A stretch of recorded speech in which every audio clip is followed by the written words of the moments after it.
كل سنة وانتم طيبين وعيد سعيد عليكم. تعالوا نبدأ بسم الله واقول لكم على اسرار وتريكات تسالي العيد زي ما بنشتريها من البياع بالظبط.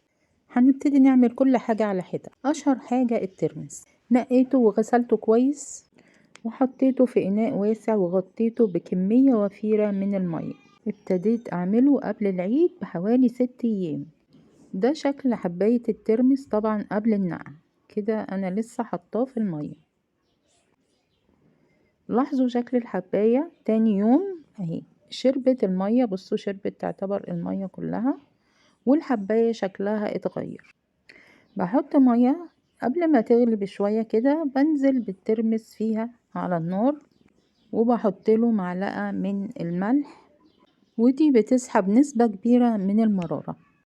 بعد ما بيبدأ في الغليان بهدي النار وبسيبه على نار هادية لمدة 25 دقيقة أكتر حاجة.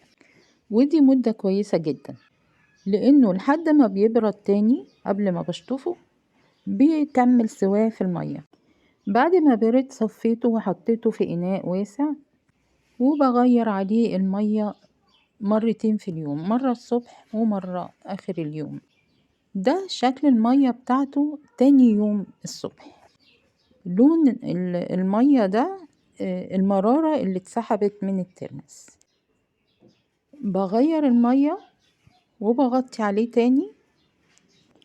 بعد ما بغير المية كده ده الشكل بعد 4 ايام. ببتدي احط له الملح.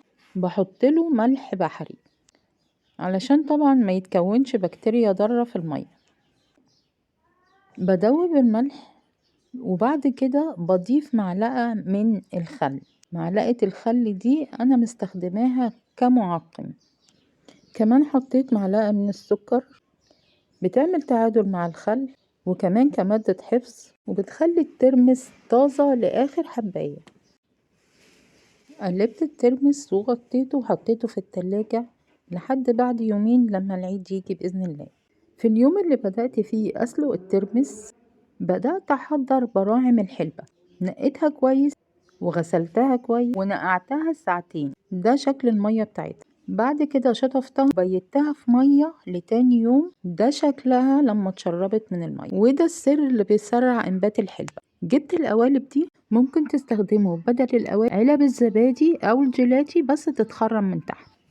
بحط 3 أو 4 معالق من الحلبة في قاع القالب وبغطيهم بورق مطبخ لو كان متوفر. انا استخدمت قماش قط لانه هو اللي كان متوفر وقتها.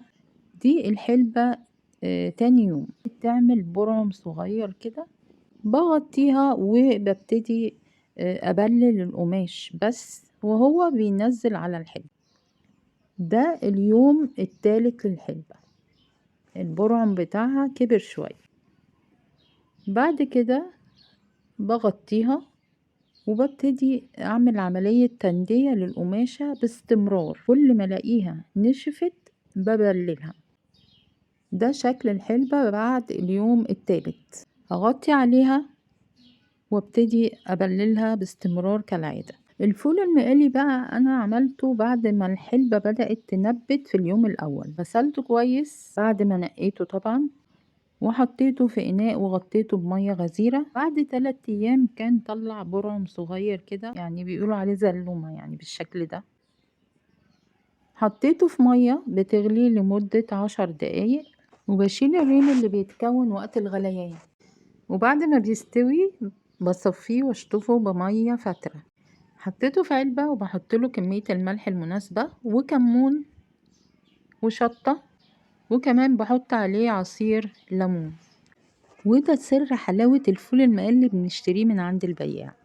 جربوه بالطريقة دي وقولوا لي رأيكم فيه في الكومنتات، وحطوا لايك للفيديو لو عجبكم، واللي بينسى يشترك في القناة يشترك. يشرفني اشتراككم. كل سنة وانتم طيبين.